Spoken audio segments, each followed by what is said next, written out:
Who would have thought when the news of Tom Brady's official retirement broke yesterday that it would be just the second biggest NFL story by nightfall, thanks to a class action lawsuit filed by Brian Flores.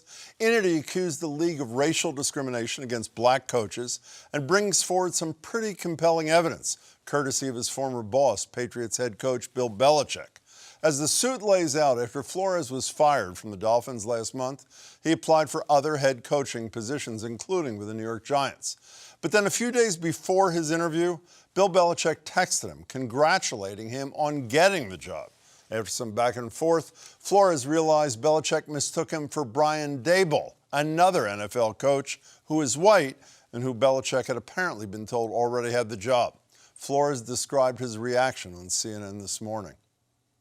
It was humiliating, to be quite honest. I was going on an interview for a job that was already handed to someone else.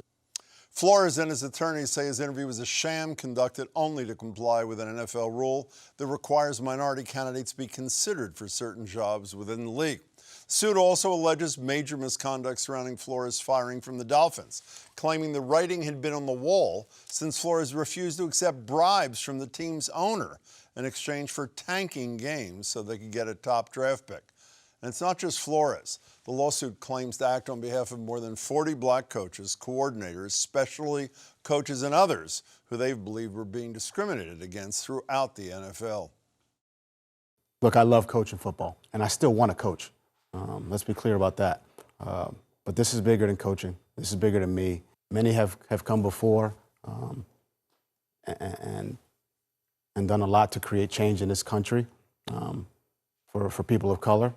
And I just felt like in this instance, it was my turn to step up. Michael Willemin, one of Brian Flores' attorneys, joins me now. Thanks so much for your time. I really appreciate it. Thanks for having me this evening. You contend that that Giants interview was a pretense, a sham, to feign compliance with the so-called Rooney Rule. Would you have known that were it not for Bill Belichick's texts? Probably not. And that was certainly the initial indication, of course, that our client had, that the interview that he'd be walking into just a couple of days later would be for a job that had already been given to someone else. Why did he decide to go through with it after it was pretty clear from those texts that the job would not be his, that he had no chance for the job, that it had been filled? Well, I think Mr. Flores would tell you that as a man of integrity and as a man who likes to think the best and hope the best in others, that he can go into that interview and, notwithstanding the circumstances, do a great job as he did and be fairly considered for the job. Unfortunately, that's not ultimately what happened, but he was a man of his convictions, wanted to make sure he saw the process through, and ultimately brought this litigation once it was clear that equal opportunity was not going to be afforded. You know, Devin McCourty, obviously a legendary Patriot, has been on the show quite a few times, tweeted about the litigation lawsuit fired by his former coach. He said, Flo has always been a special individual, has been pivotal in my career, and love that I can support him for calling out what we all already know. Is Mr. Flores getting support from players in the league, other coaches? Obviously, he's only one other black head coach, but some of the people on whom he is, on whose behalf he's acting? Yeah, he's been getting just a groundswell of support from players, from former coaches, GMs, et cetera. I mean, he's, the only person, the only entity now that's not supporting him really is the NFL, who literally an hour after we filed this 60-page lawsuit without having done any investigation, demonstrating a total lack of introspection, just declared that it was without merit. Well, let's read part of their, what you would call lack of introspection. Here's part of a statement from the NFL yesterday. The NFL and our clubs are deeply committed to ensuring equitable employment practices and continue to make progress in providing equitable opportunities throughout our organizations. Diversity is core to everything we do, and there are few issues in which our clubs and our internal leadership team spend more time. We will defend against these claims, which are without merit. I assume that means because they have a contract with Jay-Z, they care about the issue. What's your reaction, Michael, to the statement from the NFL, the response? Well, it's a completely ridiculous statement. I saw a tweet the other day that that noted that diversity must be so core to them that it never comes to the surface. And that's actually, why we're bringing this lawsuit. To say that we've made progress when almost 20 years ago when the Rooney Rule was passed, there were more black head coaches in the NFL than there are today is ridiculous. And we've had Troy Vincent, who's a senior vice president or an executive vice president, at the NFL, has come out and said there is a double standard. The chief diversity officer over there has come out and said, this is our problem. We need to embrace this. And they're just not willing to do it.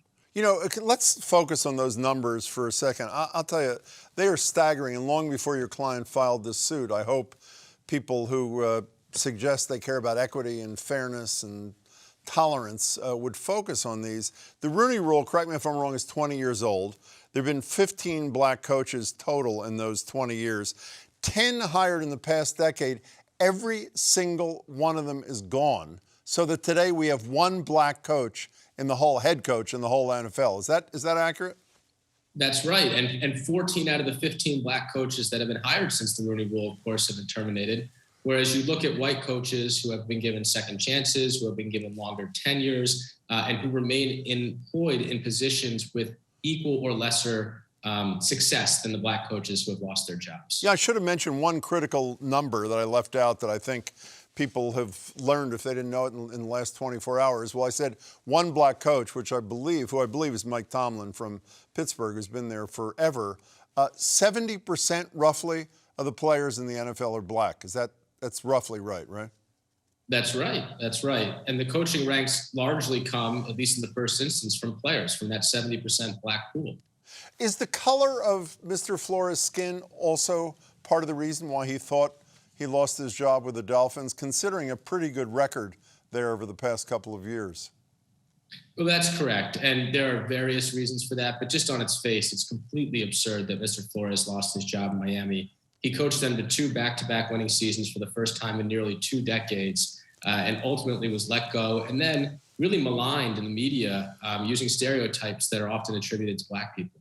You know, we're trying to focus here on the racial discrimination claims, but this allegation against the owner of the team, I want to make sure I got this right. Your client is contending that the owner of the team was offered him $100,000 for every game he lost, because that would raise their number in terms of their ability to draft a top player. Is there, other than your client's word, is there any evidence that this owner actually offered this? It's a bribe. Offered this bribe? Well, when you use the term evidence, I think it's important to kind of break that down a little bit. Look, the owner told Mr. Flores exactly what you just said, but this was not just one conversation. This was an ongoing theme in the Dolphins organization, where when Mr. Flores did not start losing games at the pace that the owner was happy with, he started getting pressure from his general manager and others in the organization saying, look, you're compromising our draft position. So when you talk about what the evidence will show, this is not going to have been a secret, let's just say, in the Miami Dolphins organization. My understanding is in your pleadings, you also include some discussion of race norming. Could you explain for people who haven't followed what it is and why it's relevant to your client's case?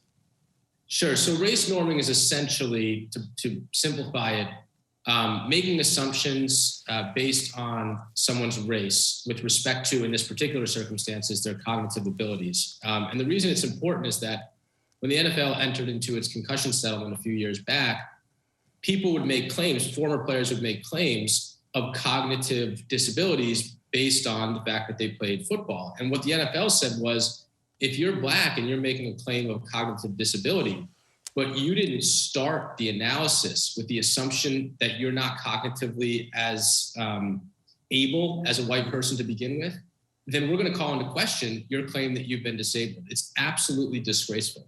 And by the way, there's no denying on the part of the league they used that. What's the relevance of race norming to your client's case here? Well, look, ultimately, I think you see a pattern throughout NFL history, starting with players to begin with, then starting with black quarterbacks, then to black coaches, head coaches, et cetera, and especially front office people, where there is a historic perception, I believe, that black individuals are simply not smart enough to do the jobs that white people think require a high level of intelligence, like quarterbacking, like offensive coordinators, quarterback coaches, head coaches, GMs, et cetera. And that's, I think, at the root of the problem. You also, in your pleadings, you say in certain critical ways the NFL is racially segregated and is managed much like a plantation. Could you flesh that out a little bit for us? Sure. Well, you have a situation where, look, no one is saying that NFL players, the black ones nor the white ones are slaves, right? But what we're trying to point out is that you have a league that has no black ownership.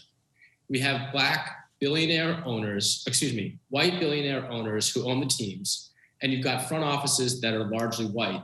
And you've got these individuals who are profiting off of not only the work, but the injuries, the devastation, the broken bones, the torn ACLs, the cognitive disabilities of a largely black workforce.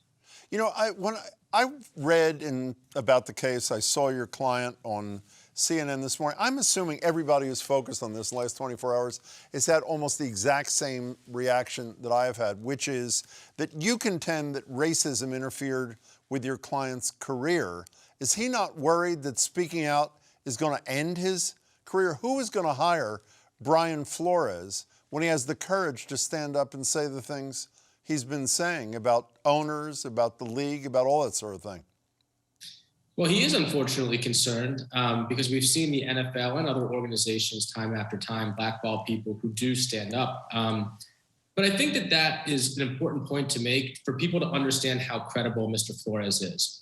He could have gone away. He could have gotten a coordinator job somewhere. He could have stayed in the running, and he is at least ostensibly still in the running for some other head coach jobs. But he felt so strongly about this, and at the age of 40, not on his way out the door, at the age of 40 in the prime of his career, that he was going to bring this suit because of the wrongs that he's observed at the NFL.